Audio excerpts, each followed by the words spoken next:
عزیز طلباء طلبات अस्सलाम वालेकुम। आज की इस क्लास में आप सबको खुश आमदीद कहता हूँ। आज का ये वीडियो लेक्चर जमात पंजम के लिए उर्दू अदब पर मुश्तमिल है और आज की हमारी गुफ्तगू का उन्वान है सबक ज़ालिम, किताब सरीर खामा, सफ़हात 90-95। मुसन्निफ़ का नाम सूफ़ी ग़ुलाम तबस्सुम। दस्तयाब ज़राएँ किताब सरीर खामा, नोटबुक, पेन। मकासद तदरीस हैं आज की क्लास के सबक में मौजूद इखलाकी किरदार पर तबादला ख्याल, दुरुस्त लफ्ज़ के साथ बुलंद ख़्वानी, उसके साथ साथ लुग़त के इस्तेमाल की मश्क, मुश्किल अल्फाज के मायनों को समझने और सीखने की सलाहियत पैदा करना और उन्हें अपने जुमलों में इस्तेमाल करना, सबक के मतन को मद्देनज़र रखते हुए मश्क़ी काम में मदद हासिल करना। अज़ीज़ तलबा तलबात, सबक की बुलंद ख़्वानी तमाम तलबा तलबात अपने घर में अपने वालिदैन के पास इनफरादी तौर पे करेंगे।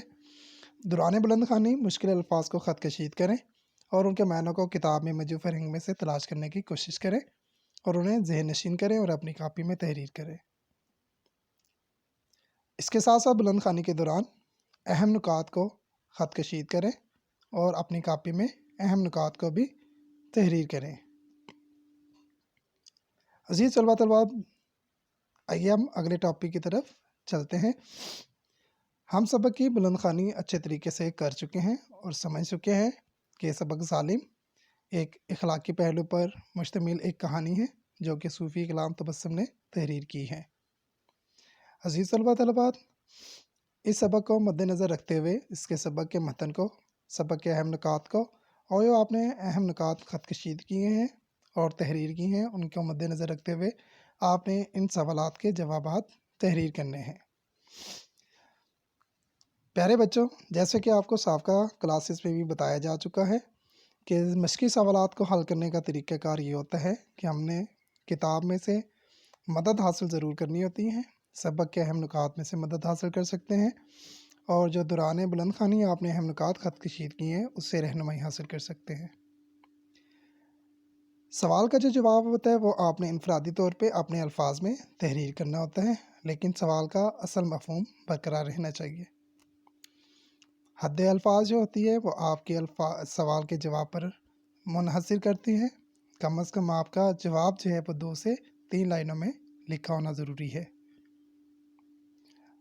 अज़ीज़ तलबा तलबात, किसी भी सवाल का जवाब अगर मगर से शुरू नहीं होना चाहिए और ना ही क्योंकि से स्टार्ट होना चाहिए। जवाब तफसीली होना चाहिए और माकूल जवाब होना चाहिए ताकि जो है वो पढ़ने वाले को, लिखने वाले को, चेक करने वाले को बआसानी समझ आ सके। आइए चलते हैं सवालात के जानिब। पहला सवाल है, अमीर आदमी को किस बात ने मगरूर बना दिया था? ठीक है जी, कहानी के आगाज़ में ही पहले पैराग्राफ में ही इस बात की वजाहत की गई है कि अमीर आदमी को किस चीज़ ने मगरूर बनाया था। ठीक है जी। दूसरा सवाल है, अमीर आदमी ने फ़कीर के साथ क्या सलूक किया? जब अमीर आदमी शॉपिंग में, ख़रीदारी में मसरूफ़ था, उस टाइम उसके पास फ़कीर आए थे तो उसने उन फ़कीरों के साथ क्या सलूक किया था? ठीक है, आया कि उसने उनके साथ अच्छा सलूक किया था, आया कि उसने उनके साथ बुरा सलूक किया था? जैसा सलूक किया था वो आप यहाँ पर जवाब में लिखेंगे। ठीक है जी, और जवाब 2 से 3 लाइनों में होना चाहिए। अमीर आदमी के गरीब होने की क्या वजह थी? अमीर आदमी के गरीब होने की वजह क्या थी? ठीक है जी, ये भी आपने इसकी भी वजाहत करनी कि उसकी वजह क्या थी। ठीक है जी। उसके बाद दरबान फ़कीर को देखकर रोने क्यों लगा? दरबार फ़कीर को देखकर रोने क्यों लगा? याद रहे यहाँ पर अमीर आदमी से मुराद कि कहानी के अंदर 2 लोग जो है वो अमीर आदमी दिखाए गए हैं, बताए गए हैं। तो यहाँ पर जो इन 3 सवालात के अंदर जो जिस अमीर आदमी के बारे में ज़िक्र हो रहा है ये पहले वाला अमीर आदमी है। ठीक है जी, जो बाद में कहानी के दौरान बताया गया कि बाद में जो गरीब हो गया था, किस वजह से गरीब हुआ था उसकी वजह भी कहानी में से आप तलाश करेंगे और यहाँ पर तहरीर करेंगे। ठीक है जी। अच्छा, दूसरी चीज़ आ जाएगी, दरबान फ़कीर को देखकर रोने क्यों लगा? دربان فقیر کو دیکھ کر رونے کیوں لگا؟ ٹھیک ہے جی، اس کا بھی بڑے واضح انداز میں اس کا بھی جواب جو ہے وہ سبق میں نمایاں طور پہ موجود ہے، وہاں سے آپ تلاش کریں گے اور اپنے الفاظ میں بیان کریں گے کہ کیوں رونے لگا تھا۔ امیر آدمی نے دربان کو روتے دیکھ کر کیا کہا؟ اب یہاں پر جو امیر آدمی ہے یہ دوسرے والا امیر آدمی ہے جو پہلے غریب تھا بعد میں امیر ہو گیا تھا، ٹھیک ہے جی۔ لیکن یہ جو پہلے والے 3 سوالات ہیں ان میں جس امیر آدمی کا ذکر ہے یہ وہ امیر آدمی ہے جو مغرور تھا، ٹھیک ہے جی، جو ظالم تھا، جو ظلم کرتا تھا غریبوں پر، اپنے کام کرنے والے لوگوں پر، اپنے ماتحت لوگوں پر ظلم کیا کرتا تھا، جس کی وجہ سے اس کو ظالم کہا گیا ہے، ٹھیک ہے جی۔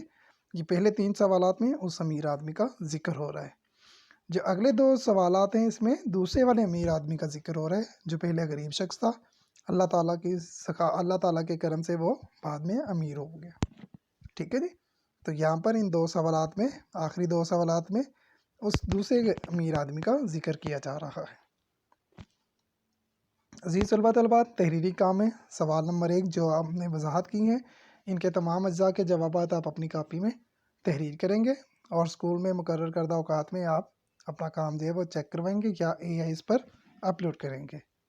امید کرتا ہوں کہ آج آپ نے سبق ظالم کے سوالات کے جوابات تحریر کرنا بخوبی سمجھ لیے ہوں گے، سیکھ لیے ہوں گے اچھے انداز سے۔ پھر آپ سے نئے لیکچر کے ساتھ، نئی ویڈیو کے ساتھ آپ سے پھر دوبارہ ملاقات ہوگی۔ تب تک کے لیے اپنا خیال رکھیے گا۔ کسی قسم کی رہنمائی یا کسی قسم کی مشکل ہو تو اس سے رہنمائی حاصل کرنے کے لیے متعلقہ واٹس ایپ گروپس میں اپنے متعلقہ معلم یا معلمہ سے رابطہ کریں۔ اپنا بہت زیادہ خیال رکھیے گا۔ دعا کرتے ہیں کہ اللہ تعالیٰ آپ کو صحت مند و تندرست رکھیں۔ Wish you all the best.